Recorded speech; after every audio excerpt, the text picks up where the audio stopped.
Hello everyone. So the item that I'm going to show you today is my Hermes Bolide in the size 27. I unboxed this bag not too long ago. I've actually owned it for well over a year, but I recently showed the unboxing of the bag. And I just wanted to go over with you guys what fits in it and a little bit more about the bag itself. I did go into quite a lot of detail on the unboxing video, so I won't cover everything here, but I will go through some of the specs again in case you haven't seen that video. But definitely go check it out because I do go into detail about the leather and about the pricing and a bit more of the details that I'm not going to cover here. So once again, it's the Bolide 27. Mine is in the color gold, which is a very traditional Hermes color. And mine has the white contrast stitching. I'll bring it in right there so you can see how lovely the stitching is. I really like the contrast stitching because you can see the quality of the workmanship. These are all handmade, just like the Birkin and the Kelly. So someone did all of this by hand. And the contrast stitching really allows you to see that. If it's tonal stitching, of course you can see it up close, but this really allows you to see the perfection in the craftsman's work. So the bag itself, this one is in Jonathan leather. The Bolides typically come in Epsom and Swift, and sometimes you'll see them in Chev.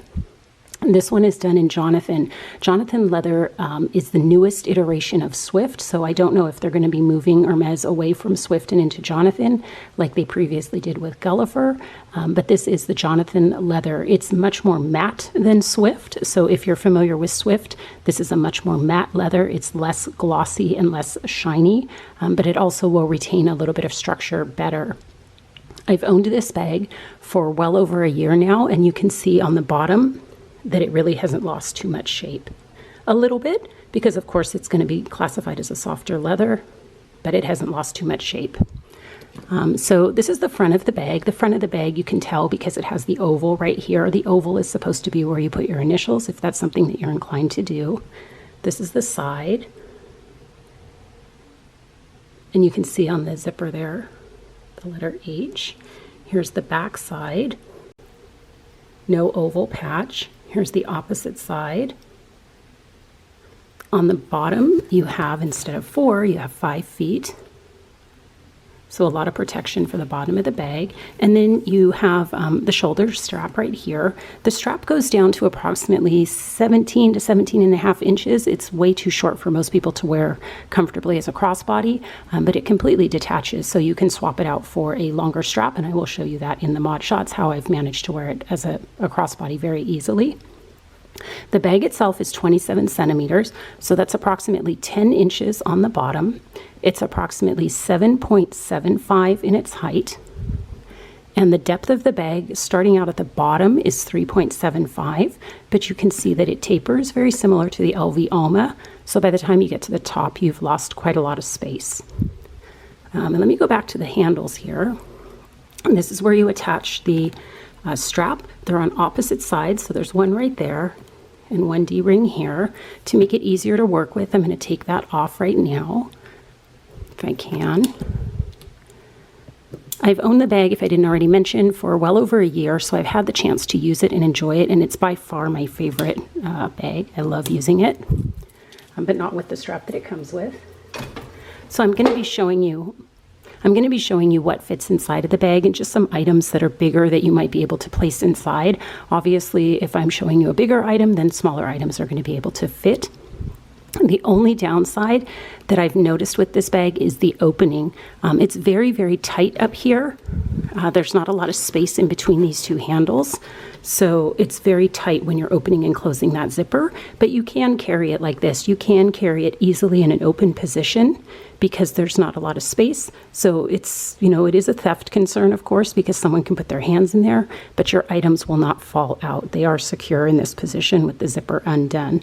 And it makes it easier to put your hand in. There's not too much space in between, like I said, so it's a little hard to maneuver that zipper.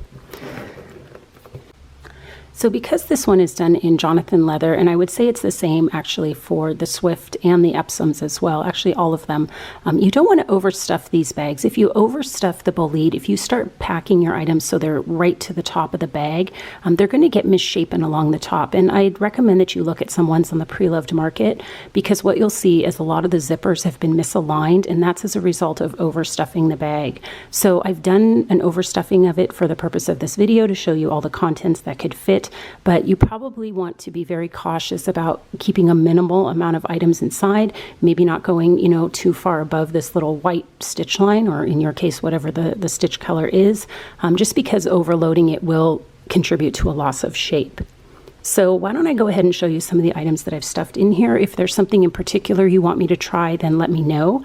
For the purposes of this video, I am not using a base shaper, but you absolutely should be using one, because if anything should go wrong with your bag, Hermes will not fix the interior. So you need to make sure that you are using a base shaper to protect the interior of the bag. I do use one, but like I said, for this video, I'm not using one, just so I can show you. So here it is. I've stuffed it to what I feel is capacity, and if I were to zip it, it's not easy. So, because there's quite a lot of contents, and you can see up at the top here how the zipper kind of indents in, and that's because it's probably got too many items inside. And if you did that on a regular basis, you'll see the zipper completely misalign after probably several years.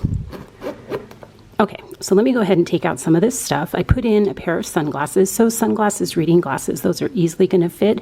And these are in a soft case. Even if they were in a hard case, you'd be okay. I put in a full-size cosmetic pouch with cosmetics inside. And I'm just putting them off to the side over here. I put in what I call a COVID pouch. It has hand sanitizer, gloves, and a face mask. And it's also full-size and equivalent to that makeup bag. I put in my phone, which is 6.5 inches, a full-sized wallet. This is not a name brand, but it's a really oversized wallet. So if you have a full-sized wallet, it'll absolutely go in. You have to put it in a little bit at a tilt, and it takes up, a fair amount of space in the bag, but large wallets will go in. And of course, if it's thinner, it'll be easier. And then I put in a gigantic set of keys with a big fob thing on it to show you that you'd have space for all of that. So those are bigger items. Obviously, smaller ones like key clays and tiny little, ID holders and card holders are going to go in. That's the interior. It's an all leather interior with a little back useless pocket. Sorry about that. The back pocket can't really hold much, and I don't like using them because it stretches out the leather. But you do have one back there.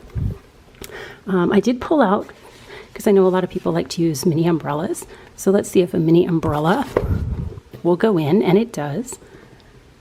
So it floats right to the bottom. You would not be able to put it to the top. I have tried it, and as your space gets thinner to the top, you can see that you need to put this down toward the bottom in order for it to go in. I pulled out an iPad mini. So this is an Apple iPad mini right here. And it exceeds the height, and you also cannot tilt it down. So, and it's not big enough for an iPad mini, but a paperback book, if you commuted and wanted to stick a book in there, would go in, but not any kind of iPad mini size. This is the base shaper that I use. I will go over it in a different video for you. You would think that a square isn't going to fit in a, rounded object, but it does. And this is the base shaper that I use for the bag. And I also wanted to show you a bottle of water. Here's a smaller size, which of course will go in. And here is a larger size, which will also go in. So let me take this one out of the way.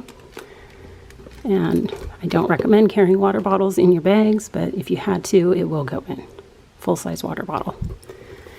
And then the last thing I wanted to show you is how it compares to a Kelly 28. I'll do a full comparison video if you think it'll be helpful, but a 28, it's only 1 centimeter larger than the Bolide 27.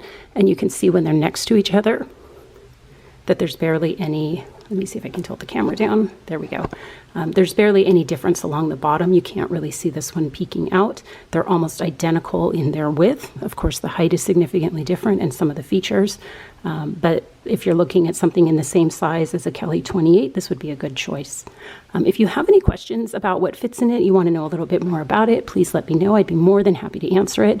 I absolutely love the bag. Like I said, I've owned it for well over a year. I've had the opportunity to use it and enjoy it. I think it's fabulous. I just love it so much. So if you have any questions, let me know. Once again, it's the Hermes Bolide in the size 27 in the color gold. Thank you so much and have a good day. Bye-bye.